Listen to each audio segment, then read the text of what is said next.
आज राजस्थान से बहुत सारे मज़दूर आ रहे हैं और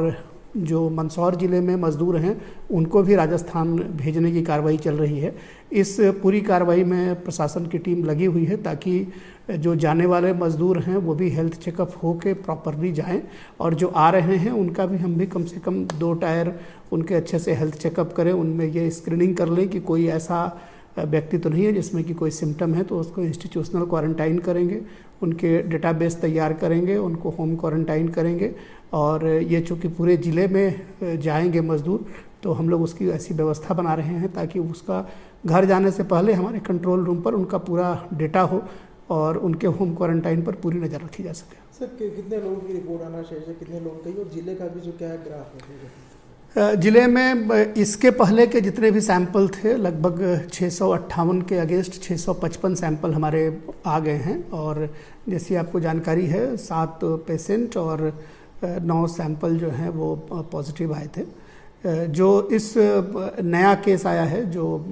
वृद्ध व्यक्ति जिनकी डेथ हुई थी और बाद में सैंपल जिनका पॉजिटिव आया था, उससे रिलेटेड जो केसेज हैं वही केसेज हमारे अब बचे हुए हैं जो हमने कल और आज सैंपल इकट्ठा करके भेजा है। उसकी उम्मीद करते हैं कि कल तक रिपोर्ट आएगी। तो हमारे पुराने सभी सैंपल्स की रिपोर्ट आ गई है और वो कुछ जो पॉजिटिव केसेज के अलावा बाकी सभी निगेटिव है। तो कंटेनमेंट एरिया को पूरा सील बंद किया गया है? कंटेनमेंट एरिया पूरा सील बंद है और वहाँ डोर टू डोर एक बार फिर हम हेल्थ सर्वे कर रहे हैं और इस डोर टू डोर सर्वे में भी अगर कोई सर्दी खांसी बुखार के मरीज़ मिलते हैं तो हम उनका इलाज कराएंगे, उन पर नज़र रखेंगे और अगर आवश्यकता होगी तो उनका भी सैंपल लेंगे। ये शहर के कोर एरिया से वो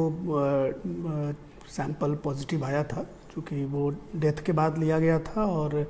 उनके जो प्राइमरी फैमिली मेम्बर हैं वो उसी इलाके में रहते हैं और उनकी संख्या भी काफ़ी है, तो उन सभी को क्वारंटाइन किया गया है और उस पूरे इलाके का door to door health survey भी किया जा रहा है और हम लोग सख्ती से उनके जितने भी कॉन्टैक्ट हैं, कोई भी अगर ट्रैवल हिस्ट्री है तो उसको वेरीफाई कर रहे हैं और उनको इंस्टीट्यूशनल क्वारंटाइन भी कर रहे हैं और कुछ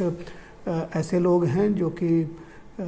कुछ गर्भवती महिलाएं हैं और एक पैरालिसिस वाली लेडी हैं, तो उनको होम क्वारंटाइन भी कर रहे हैं और हम सैंपल इकट्ठा करके उनके सैंपल्स आज हमने भेजा है और उसके रिपोर्ट्स आने के हिसाब से हम आगे की कार्रवाई करेंगे। लॉकडाउन हमारी पहले भी हमने आपको बताया है कि पहली प्राथमिकता हमारी वायरस को कंटेन करना है और सप्लाई लाइन जब कभी भी हमको लगता है कि किसी भी चीज़ की कमी हो रही है तो हम अपने स्तर से उसमें छूट देकर उस सप्लाई लाइन को ठीक कर देते हैं ताकि जो आवश्यक चीज़ें हैं, दूध, दवाई, फल, सब्जी, किराना, इन चीज़ों की कोई समस्या नहीं हो और लोग अपने जीवन